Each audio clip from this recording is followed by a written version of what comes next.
Madame Grellet. Merci, Monsieur le maire.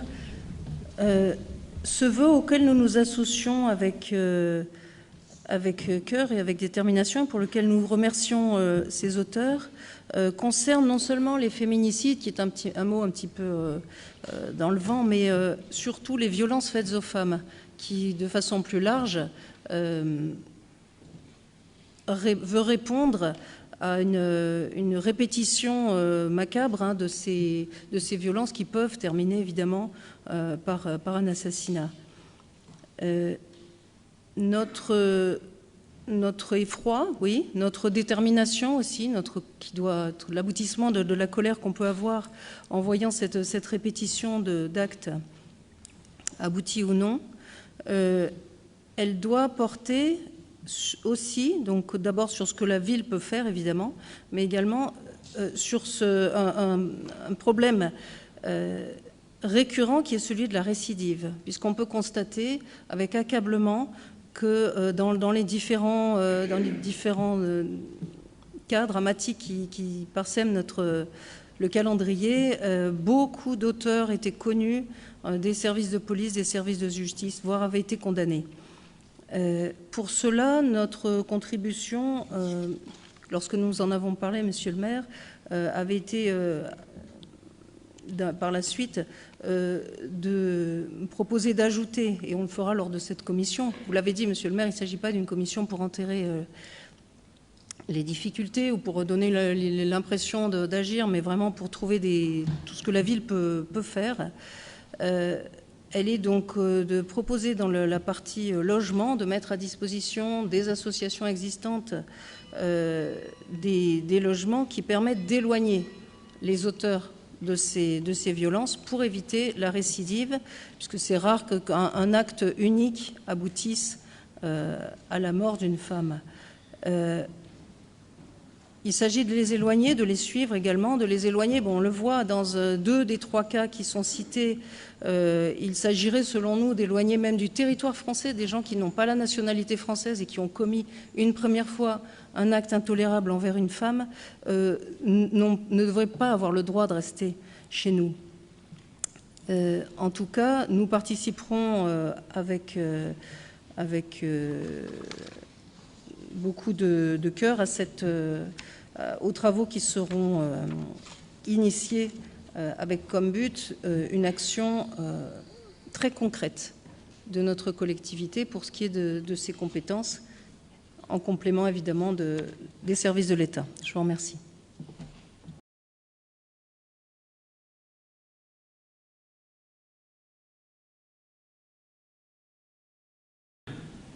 Madame Grellet. Monsieur le maire, ce budget supplémentaire 2021 s'appuie sur un excédent du budget 2020, comme cela nous a été expliqué, de 4,7 millions, qui est dû à des éléments exceptionnels, c'est-à-dire qu'ils ne se reproduiront pas. En effet, l'an dernier, l'excédent était 2 fois moindre, à 2,5 millions. Et on nous dit que la tendance structurelle à la dégradation de la situation financière de la ville a été donc conjoncturellement atténuée, c'est-à-dire que cette chute est temporairement moins rapide, mais donc la situation financière de Metz devait se dégrader plus que la moyenne des villes semblables, mais pour l'heure, elle donc les rejoint seulement. À cela s'ajoute la crise sanitaire qui a des impacts moindres qu'au budget supplémentaire de 2020. Mais qu'en est-il des effets durables de cette crise? Lorsque la politique du « quoi qu'il en coûte » aura cessé, cela nécessite donc, selon nous, d'en venir à une gestion sobre, une gestion efficace, et à faire des choix dans l'utilisation de l'argent public. Ce budget supplémentaire de 2020 que j'évoquais, il comprenait notamment un plan de soutien à l'économie régionale, 3 millions d'euros qui ont été fixés là-dessus, financés par l'UEM, 2 millions d'euros, et les dividendes, et financés par un emprunt d'1 million d'euros.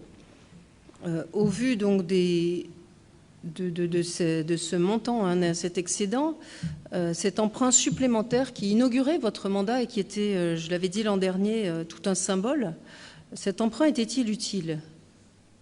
Non, semble-t-il, au vu des reports de dépenses prévus en 2020 et qui n'ont pas été réalisés à hauteur de 14 millions. L'an dernier, c'était à peu près 9 millions seulement, entre guillemets. Et je prendrai l'exemple de la propreté.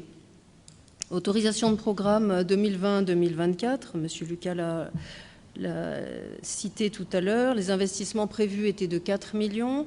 En 2020, on a consommé seulement un tiers du montant d'1 million qui était inscrit pour l'année, et donc qui est reporté. J'ai extrait ce point particulièrement pour souligner l'urgence qu'il y a à agir. Nos concitoyens attendent que Metz soit une ville propre, au centre-ville comme dans les quartiers. Les points d'apport volontaires enterrés, pour certains, ils ne sont pas enterrés ils ne sont pas considérés comme des points enterrés puisqu'ils mettent leurs ordures sciemment autour de ces paves. Ils ont été installés à grand prix et ils sont trop souvent transformés en déchetterie à ciel ouvert. Les bacs débordent et comme point de crispation, on pense toujours à cette malheureuse place Saint-Jacques qui est toujours cernée des deux côtés d'un monceau d'ordures aux heures où elle est la plus fréquentée. Alors avant de réenchanter le centre-ville, il faut vraiment régler ces questions, il faut trouver des solutions, cela fait 1 an, et il faut actionner la tolérance zéro pour les incivilités, puisque ces ordures ne sont pas là par hasard. Un mot également sur les espaces verts. 1 million d'euros prévus pour des plantations d'arbres, pour la déminéralisation de places. Tous les quartiers ont le droit de respirer et ce sont des bonnes dépenses. Je vois dans les dépenses qui sont reportées le démarrage de l'urbanisation du secteur donc Cassin 2, donc à Metz-Nord, qui économise 300 000 euros. Cela va dans le sens de ce que nous demandons.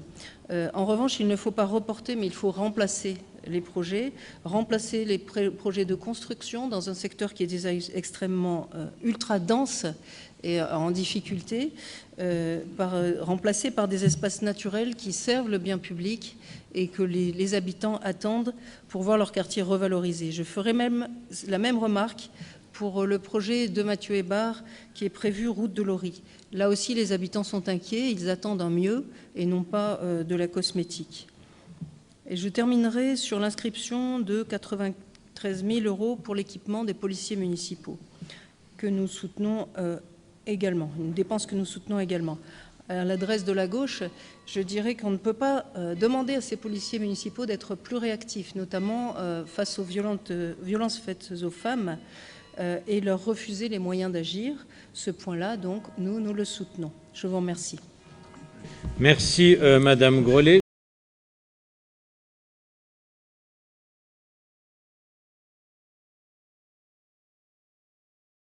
Madame Grollet. Bien. Notre objectif commun avec la Fédération des commerçants, c'est bien de se battre pour faire vivre le centre-ville et les quartiers de Metz. Chacun a son rôle. Le rôle des commerçants, c'est d'abord de créer des emplois, de l'activité économique. Le rôle de la ville, c'est d'assurer ce cadre attractif qui est nécessaire, un cadre propre, un cadre sûr, un cadre accessible. C'est tout un programme qui reste encore à parfaire, à pouvoir accomplir. Et la responsabilité conjointe de la Fédération des commerçants et de la ville, c'est d'animer la ville pour augmenter sa fréquentation et savoir communiquer, parce qu'il y a souvent beaucoup de choses, mais qui ne sont pas suffisamment visibles pour les clients, pour les habitants. La modernisation aussi est indispensable. C'est ainsi qu'avait été conçue une carte de fidélité qui était liée aux achats pour atténuer le coût excessif du parking. Cette carte, elle n'a pas connu le développement souhaité. Elle répondait peut-être moins aux besoins des commerçants, aux besoins spécifiques des clients qu'aux intérêts peut-être privés d'une nébuleuse macroniste qui était aux manettes. Nous avions déjà été les seuls à formuler des réserves sur une certaine utilisation du budget numérique, une grosse subvention pour un site internet qui était indigent. Et pendant ce temps, les heures difficiles commençait et s'aggravait pour Metz la commerçante, à un tel point qu'on en est arrivé ici même à voir un groupe de commerçants indépendants manifester sous les fenêtres du maire, c'était donc derrière nous, là, pour demander des actions et notamment la baisse du prix du parking. C'était pour moi un spectacle vraiment désolant de voir ce manque d'écoute d'une demande forte d'attention. Ils demandaient 2 heures de gratuité, c'était justement notre programme. C'est une requête qui est toujours actuelle. Le stationnement, c'est un élément essentiel de l'attractivité. Et quand je parlais d'accessibilité, je pensais évidemment au prix également et au réseau des transports en commun. Les augmentations du coût des tickets de bus qui ont pris effet début juillet, elles ont été précédées d'un bon nombre d'augmentations qui avaient été votées sans sourciller par ceux qui critiquent aujourd'hui. Il y a 1 an et demi, l'équipe de la Fédération des commerçants s'est renouvelée avec une volonté d'affronter la situation qui s'était encore dégradée avec la concurrence frontale du centre commercial Muse, où, là encore, les élus RN ont été les seuls à dire publiquement que c'était sans doute pas une bonne idée, voire une idée criminelle pour le centre-ville. La nouvelle équipe dirigeante a dû, coup sur coup, affronter la crise Covid de plein fouet et elle doit encore se stabiliser. On le voit récemment, après 2 changements de gouvernance successives.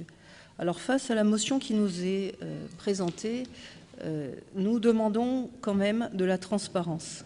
En plus de la subvention annuelle qui avait été baissée sous l'ancienne municipalité, qui en était donc à 180 000 €, il y a donc une aide exceptionnelle de 170 000 € qui va permettre d'assurer justement ces manifestations si importantes et si appréciées d'ailleurs. Il est décidé aussi un étalement à hauteur de 360 000 € sur 2 ans du remboursement de l'argent qui n'a pas été utilisé pour les bons d'achat Covid. Seuls 30% de ces bons d'achat ont été mis en service.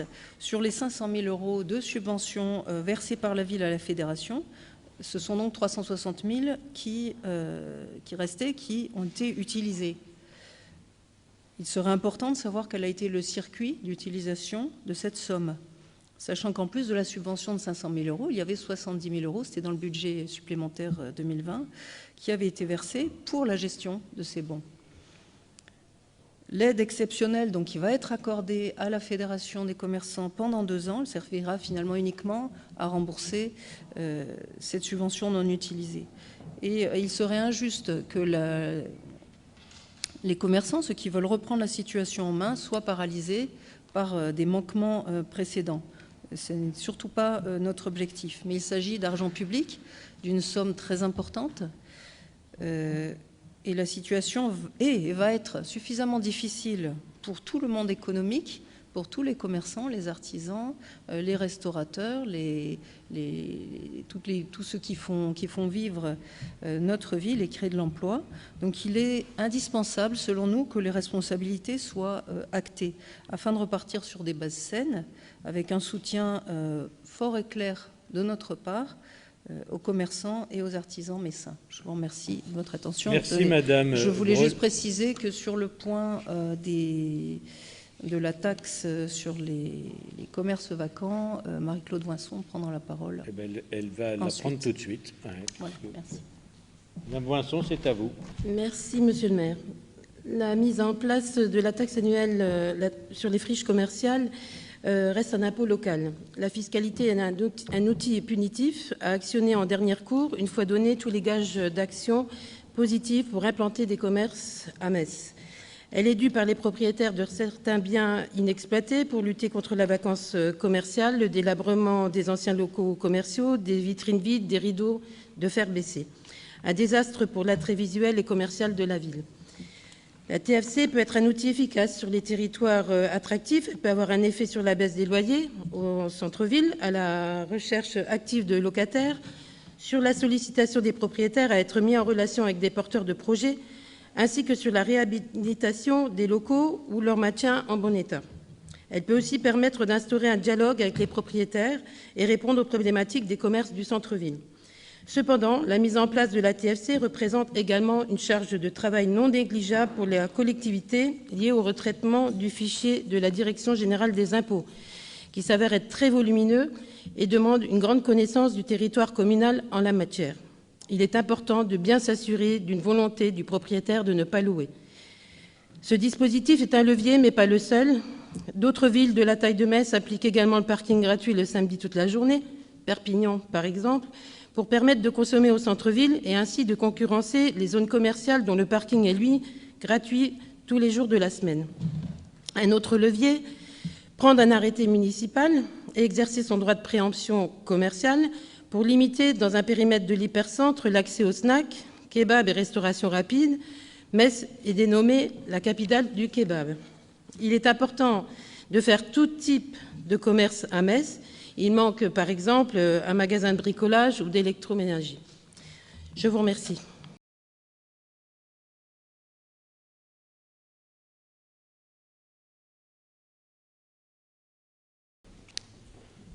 Mon rapide sur ce sujet donc de modification des statuts de Metz Métropole qui devient donc Eurométropole de Metz, qui est devenue. Il n'y a pas vraiment de sujet sur la vocation européenne de carrefour européen de Metz. C'est une évidence pour nous aussi. Il s'agit de mieux exploiter ce potentiel, de quitter l'onde, de quitter les divisions malheureusement trop fréquentes dans notre département et d'agir. Je rappellerai savoir s'il était vraiment nécessaire pour autant de devenir une eurométropole, que Strasbourg est une eurométropole parce qu'elle est capitale européenne, d'ailleurs très contestée, mais elle est capitale européenne dans les textes. Lille est une eurométropole, c'est une vraie eurométropole transfrontalière parce qu'elle regroupe des communes françaises et des communes belges. Quelle est la nécessité pour notre métropole de prendre ce nom-là? Après l'Euro-département de la Moselle, la Communauté européenne d'Alsace, c'est encore un signe pour nous de territorialisation insidieuse de cet européisme qui veut absolument tout mélanger. C'est la droite cette fois-ci qui le fait, une droite post-nationale qui n'a plus rien de gaulliste, qui veut absolument, vous l'avez dit, Monsieur le maire, à Metz Métropole, vous avez déclaré que notre région n'a pas besoin de frontières, mais de passerelles. Alors, belle déclaration. Évidemment qu'on a besoin de passerelles, on a aussi besoin de frontières. On a tous une porte à notre maison, à notre logement, ce qui ne veut pas dire que cette porte est entourée de barricades. Nous sommes, pour notre part, des Européens convaincus, mais nous ne sommes pas européistes. Nous donnerons toujours priorité à la souveraineté nationale et la maîtrise des frontières. L'existence des frontières en est un élément essentiel. Alors, nos concitoyens, plutôt qu'un changement de nom, de changement de logo également aussi, attendent du concret. Et je prendrai pour exemple la promotion du bilinguisme, notamment dans notre école biculturelle.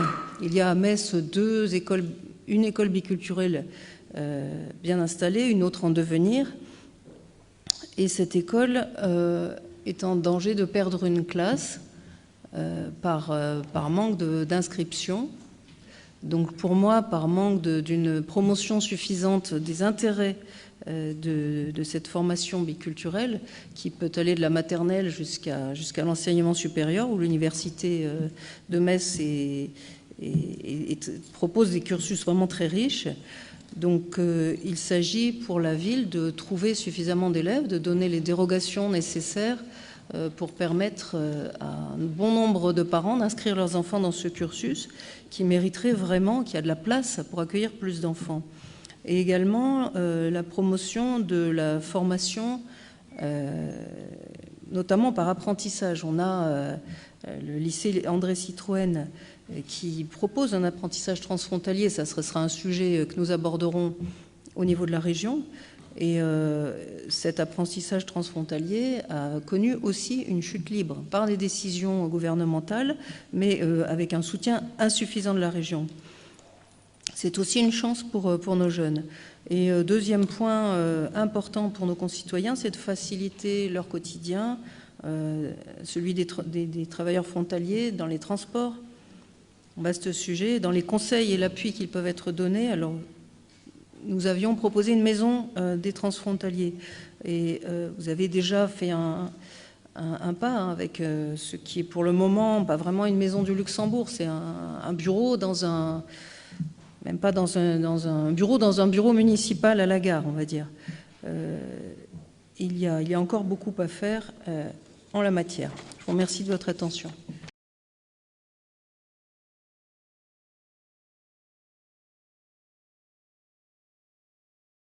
Y a-t-il des demandes d'intervention? Madame Boinson.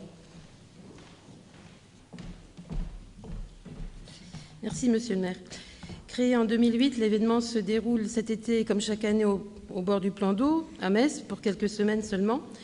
Metz Plage propose de nombreuses activités ludiques, sportives et culturelles, ainsi que des animations, le tout étant gratuit. Il a rassemblé 100 000 visiteurs en 2019. Pour se rendre à Metz Plage, le parking République était à 2 € pour la journée, en validant son ticket. Nous espérons que c'est toujours le cas pour cette nouvelle édition et demandons que la communication soit faite sur ce tarif. Vu le coût financier important depuis sa création, il nous paraît indispensable de réfléchir à un site pérenne et des équipements durables, comme l'était l'ancien Metz Plage avant sa disparition, qui constituait la piscine d'été des Messins avec ses bassins au bord de la Moselle.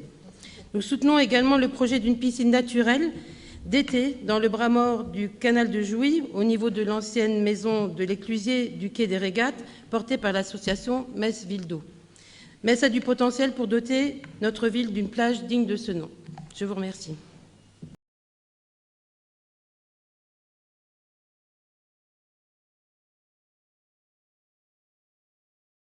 Oui, Madame Boinson. Merci, Monsieur le maire. Moselle Open se déroulera donc du 19 au 26 septembre pour un tournoi qui reviendra après une année 2020 gâchée par la crise sanitaire qui a vu l'édition de Moselle Open ATP 250 annulée.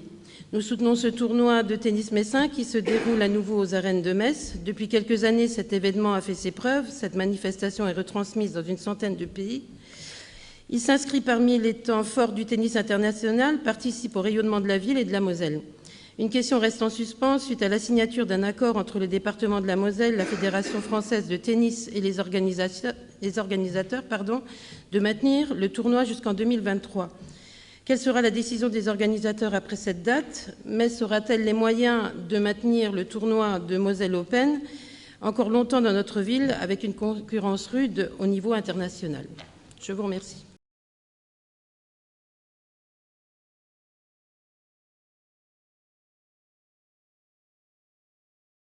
Merci, Monsieur le maire.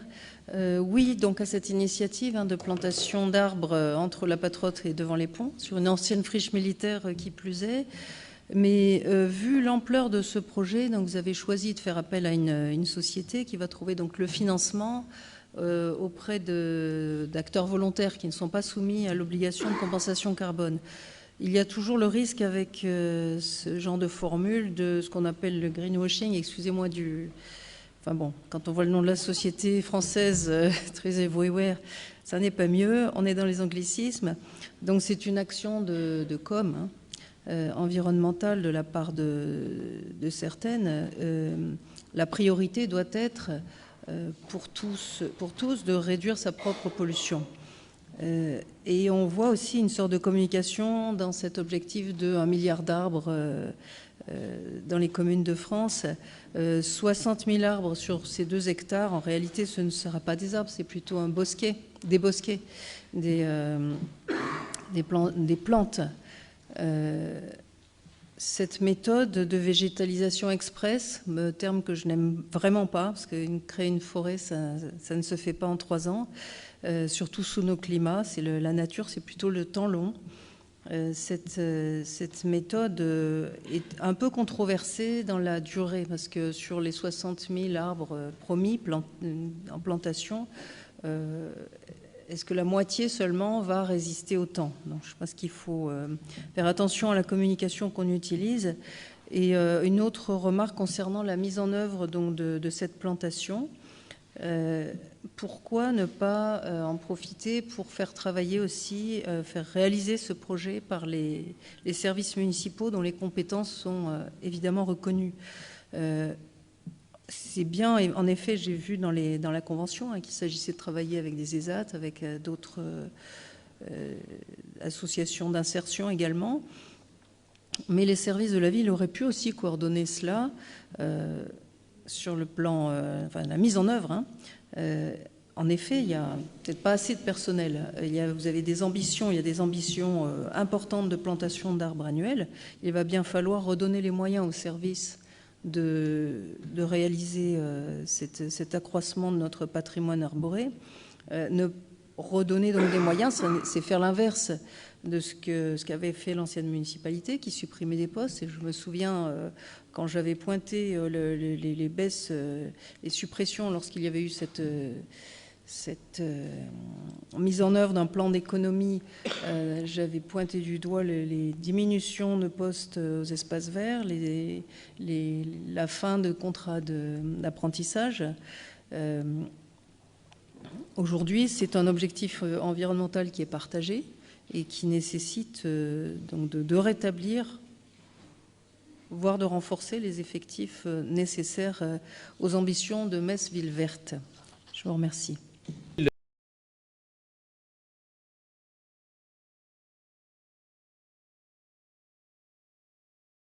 Des questions, des commentaires. Madame Grollet. Oui, monsieur le maire, après la grande repentance concernant les sangliers, je voulais vous dire quand même, comme l'an dernier, vous veniez de prendre vos fonctions lorsque les fêtes de la Mirabelle ont commencé. Et j'ai été très heureuse de vous entendre formuler la conception que vous aviez de ces fêtes historiques messines. Et voilà, c'est suffisamment rare pour être noté. Quand on a un point de convergence, quand je pense aux années où les fêtes de la Mirabelle étaient considérées comme trop populaires, donc un peu prises à la légère, et n'avaient pas l'ampleur qu'elles ont connue il y a des décennies auparavant, et à laquelle les Messins étaient si attachés. Et cette désaffection peut-être du public pour les fêtes de la Mirabelle s'expliquait par ce qui lui aurait été présenté, malgré les efforts des associations qui seront encore une fois associées. Je crois qu'il y a vraiment une carte à jouer pour notre ville, à l'heure où les touristes sont très friands, très attachés à découvrir quelque chose d'unique dans les endroits où ils se rendent. Donc notre ville peut, au lieu d'acheter clé en main des spectacles qui seront une année à Metz, une année à l'autre bout de la France, de développer et de faire travailler, comme c'est le cas pendant l'été, les acteurs culturels, les acteurs associatifs, pour présenter vraiment, raconter Metz, montrer Metz. Et donc c'est une très bonne chose. Je vous remercie. Bien.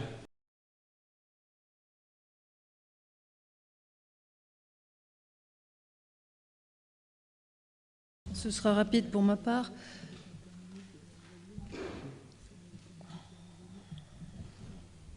Je vous en prie. Ce sera rapide. La caserne Ranconval, c'est évidemment pour nous tous le SDIS, le service de pompiers, et on sait combien ils ont été bousculés par les décisions départementales, donc de les éloigner du centre-ville, de les regrouper par pôles qui, de fait, seront moins réactifs, au moins pour la ville et pour certaines parties du département. Quoi qu'il en soit, il s'agit maintenant de trouver une nouvelle affectation à la caserne, enfin au site de Ranconval. On nous a mis à disposition l'étude préalable qui a déterminé 5 scénarios différents, allant de la création de, je recherche mes notes, 170 logements à 370 logements. Les décisions, donc, je ne sais pas si elle est prise ou pas encore, entre ces 5 scénarios possibles. Le PLU actuellement fait qu'on est dans une zone dédiée à des équipements, à des services et à des activités tertiaires.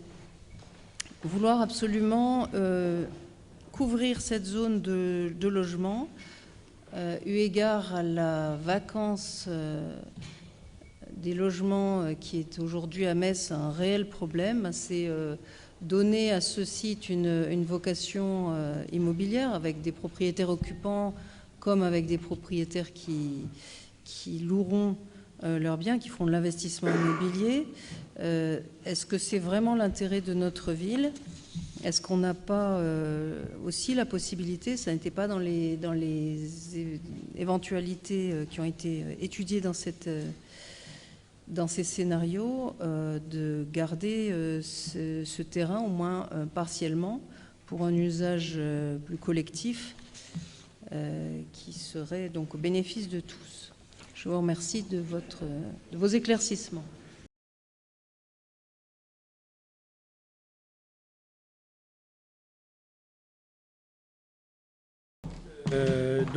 Monsieur Lalou. Bien, merci Monsieur le maire, chers collègues. Donc moi je vais attirer votre attention sur toute autre chose, mais qui est évidemment liée à cette délibération, puisqu'il s'agit d'une subvention, et en l'occurrence ce que j'appelle une relance de la guerre des mémoires et une insupportable tentative de culpabilisation des Français, en évoquant l'association donc Juillet 61, qui n'évoque qu'une seule partie de l'histoire, et nous refusons cette instrumentalisation au profit du seul FLN. Et si on voulait vraiment traiter l'histoire dans sa globalité, ce que je souhaiterais à titre personnel, ayant une fibre d'historien, eh ben, on devrait le faire dans l'ensemble et pas seulement dans le registre de la repentance, mais bien en traitant l'ensemble des mémoires à égalité. Et on pourrait aussi parler par exemple d'une autre date, celle du 5 juillet 62, le massacre d'Oran, dont les victimes sont les Pieds-Noirs et les Harkis, massacrés par le FLN. Donc les mémoires, il faut toutes les évoquer, il faut mettre tout sur la table et pas seulement un seul bord.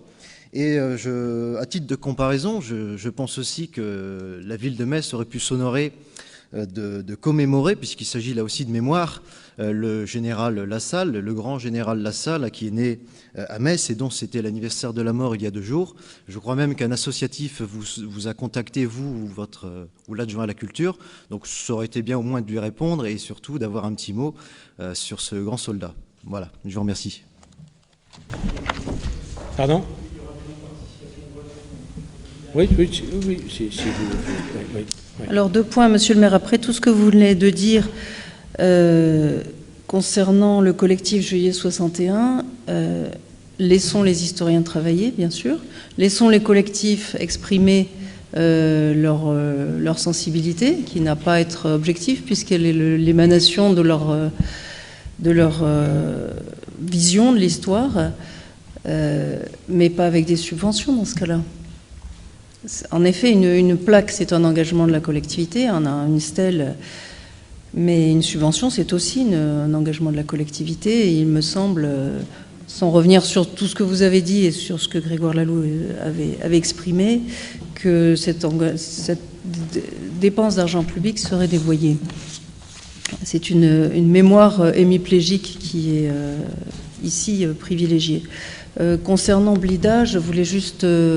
le conseil se termine, on ne va pas rouvrir le débat maintenant, mais ce que vous avez formulé, c'est ce que j'ai dit depuis 6 ans, et vous aviez la possibilité, à Metz Métropole, on a voté des délibérations concernant ce que Metz Technopole, la société, les choix qu'elle avait pris, qu'elle avait votés. Vous avez parmi vos proches des personnes qui y étaient aussi, comme moi.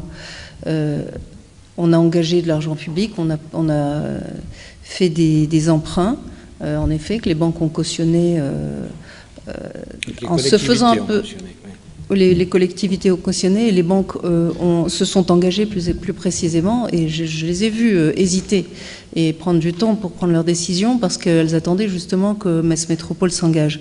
Ce sont des délibérations qui ont été votées ensuite par le bureau des maires, et dans lesquelles, notamment, la collectivité s'est engagée à compenser le manque de recettes provenant des loyers. Je peux attester de ce manque de transparence des loyers parce que je les ai demandés en nombre incalculable de fois, le détail, sans l'obtenir. Simplement, je m'étonne qu'après qu'on change de direction aussi brutalement, alors que j'ai vraiment prêché dans le désert pendant des années.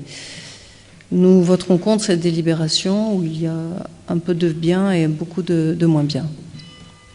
Bien.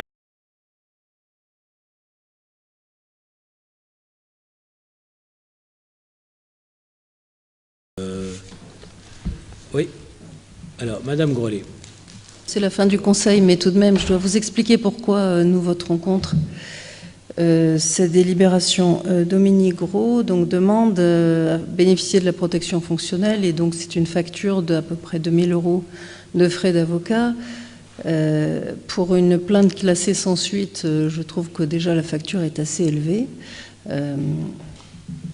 Et je me souviens qu'en 2017, Dominique Gros n'a pas hésité à engager non seulement la ville de Metz, mais également l'ETAM dans une plainte contre moi, qui avait publié, fait une publication sur Facebook évoquant des tirs contre des bus de la ville. Dans cette même salle, lors des vœux, donc début janvier 2017, devant la salle était pleine de monde. Il n'a pas hésité à me montrer du doigt, m'accuser de mensonge. Il a porté plainte. L'affaire a duré 9 mois. Et au bout de 9 mois de persécution judiciaire, donc, la veille du procès, il s'est désisté. Donc la ville de Metz, l'État se sont désistés, me laissant avec mon avocat, mes factures d'avocat, et en revanche, ayant engagé la ville dans une longue procédure avec plusieurs renvois, et il s'est désisté parce que le dossier était vide et que le lendemain, le juge, en ouvrant le rapport, a dit Madame, je ne comprends pas ce que vous faites à la barre, parce que tout ce que vous avez dénoncé sur le fond et se trouve dans mon dossier par les témoignages, par l'enquête de police, etc. Donc je n'ai aucune envie de faire, entre guillemets, ce cadeau à l'ancien maire de Metz, qui a été bien léger dans cette affaire, et voire très injuste, parce que lui savait la vérité depuis le début. Et évidemment, comme toujours, on n'est jamais rétabli dans son honneur quand la justice elle-même donc vous innocente. Je vous remercie de votre attention. Bien, écoutez.